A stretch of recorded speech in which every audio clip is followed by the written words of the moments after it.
আসসালামু আলাইকুম সবাইকে। আশা করি সবাই ভীষণ ভালো আছেন। যদিও ভীষণ গরম পড়েছে।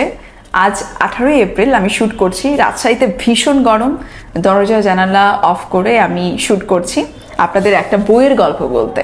ঠিক আছে, ভীষণ গরম যদিও, কিন্তু এখন আমরা উপন্যাসটার গল্পে ফোকাস করি। ঠিক আছে, এটা হচ্ছে ব্যাচেলর ভাড়া দেওয়া হয় না বইটার নাম, এবং লিখেছেন মনদীপ ঘরাই। ওনার লেখা আমার আগে পড়া হয়নি, এটাই প্রথম। এই যে আমি বইটা ধরে আছি, এর উল্টো পিঠেই কিছু লাইন লেখা আছে, কবিতার লাইন পড়ে শোনাচ্ছি, খেয়াল করুন। তবু আমার বুকে পড়ে থাকিস, পুরনো সিগারেটের পুরনো প্যাকেটের গায়ে, মোটা অক্ষরের লেখার মতো। সিগারেট ফুরলেও রয়ে যাবে লেখাটা, সংবিধিবদ্ধ সতর্কীকরণ, ঠোঁট ছোঁয়ালে মৃত্যু হতে পারে। যখন আমি বইটা খুলছিলাম, বইটার ফ্ল্যাপে লেখাগুলি দেখে ভাবছিলাম কি চমৎকার লাইনগুলি, কাকে উৎসর্গ করে লেখা। পরে আমি কাকতালীয়ভাবে জানতে পেরেছি, মানে গল্পের শেষের দিকে, যে এই লেখাগুলি দেখেই কিন্তু আসলে যে গল্পের যে নায়িকা, মানে উপন্যাসের যে নায়িকা, সে কিন্তু নায়কের প্রেমে পড়ে। মানে এই উপন্যাসের যে প্রধান চরিত্র অরণ্য, তার প্রেমে পড়ে। এখন এই উপন্যাসটার বিষয়বস্তুটা আসলে কি? এক কথায় যদি বলতে চাই, কিছু ব্যাচেলরের জীবনকে দেখানো হয়েছে। এখানে আপনি খুব কাছ থেকে আপনার নিজেকে দেখতে পারবেন। আমাদের যাদের ভিড়ের মাঝে একার সংসার, এটা কিন্তু আমার কথা নয়, এটাও লেখকের কথা। উনি ছোট ছোট করে চ্যাপ্টারগুলি ভাগ করেছেন। উপন্যাসের চ্যাপ্টারের নাম মূলত চ্যাপ্টার 1, চ্যাপ্টার 2, অধ্যায় 1 এরকম থাকে, কিন্তু উনি প্রতিটা চ্যাপ্টারের আলাদা করে টাইটেল দিয়েছেন। মনে হচ্ছে যেন ছোট গল্প পড়ছেন। ছোট ছোট খণ্ড খণ্ড করে তিনি পুরো উপন্যাসটাকে সাজিয়েছেন, অনেকটা চতুরঙ্গের মতো। হ্যাঁ, দ্য কোয়ার্টেটের মতন চতুরঙ্গ গল্পে রবীন্দ্রনাথ ঠাকুর কি করেছিলেন, চারটা আসলে খণ্ড করেছিলেন, জ্যাঠামশাই, শ্রীবিলাস, ঠিক আছে, এরকম করে এখানেও তেমনি ভাগ করা আছে অনেকগুলি ছোট ছোট চ্যাপ্টার। আমি এই উপন্যাসের প্লটটা আপনাদের সাথে ছোট্ট করে শেয়ার করছি। অরণ্য, এই গল্পের যে প্রধান চরিত্র, সে মাত্র মাস্টার্সের ভাইভা শেষ করেছে। শেষ করে এসেই সে হল থেকে বিতাড়িত হয়ে যায়, এবং সেদিনই সে কাকতালীয়ভাবে চাকরিও পেয়ে যায়। ছোটখাটো একটা চাকরি, যা বেতন মাত্র 8,000 টাকা, একটা এক্সিকিউটিভ অফিসারের চাকরি আর কি। খুশি হয়ে সবাইকে যখন খবরটা জানায়, তার বাবা কিন্তু প্রথমেই মানে এই ভেবে খুশি হয়ে যে আগামী মাস থেকে তার টাকা পাঠাতে হবে না। হ্যাঁ, আমরা যারা আসলে ব্যাচেলররা বাসা থেকে টাকা নিই, তারাই ব্যাপারটা জানি যে বাবা মার কাছে আসলে এটা একটা অনেক সময় বার্ডেন হিসেবে থাকে, যে আমরা অনেক দিন যাবত আসলে আমাদের ভার্সিটি লাইফটা লিড করি।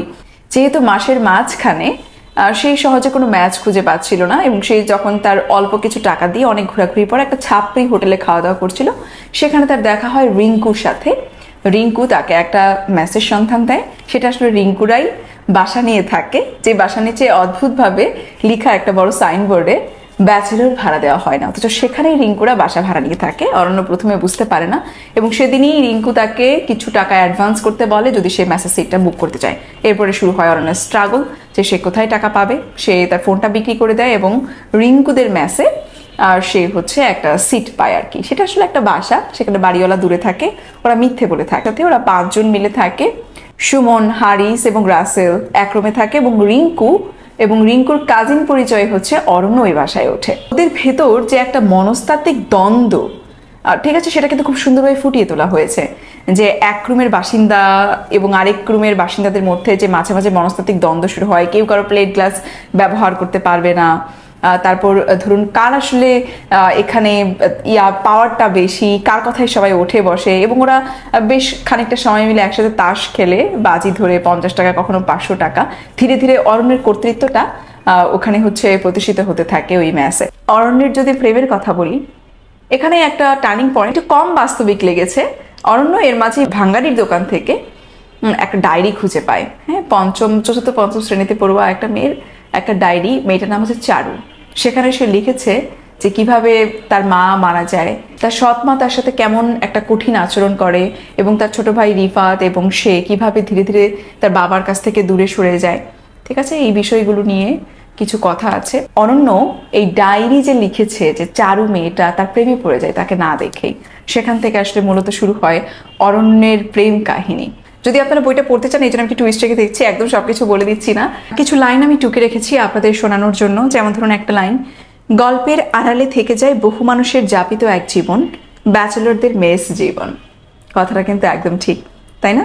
ব্যাচেলরদের যে প্রতিদিনের স্ট্রাগল, রান্নাঘরে, প্রতিটা রুমে তাদের যে আসবাবপত্রের চিত্র, হ্যাঁ, এগুলি খুব সুন্দর করে এই উপন্যাসে ফুটে উঠেছে। আরেকটা লাইন, ভার্সিটির যে কোনো ইয়ারের ভাইবার ঐতিহ্যই হলো টি শার্ট আর ব্যাগি জিন্স পরা ছেলেদের খাপছাড়া ভাবে ফর্মাল ড্রেস পরে ভাইবা বোর্ডের সামনে হাজির হওয়া। এটা তো আমি ভীষণ রিলেট করতে পেরেছি, পড়ার সময় বেশ মজা লেগেছে।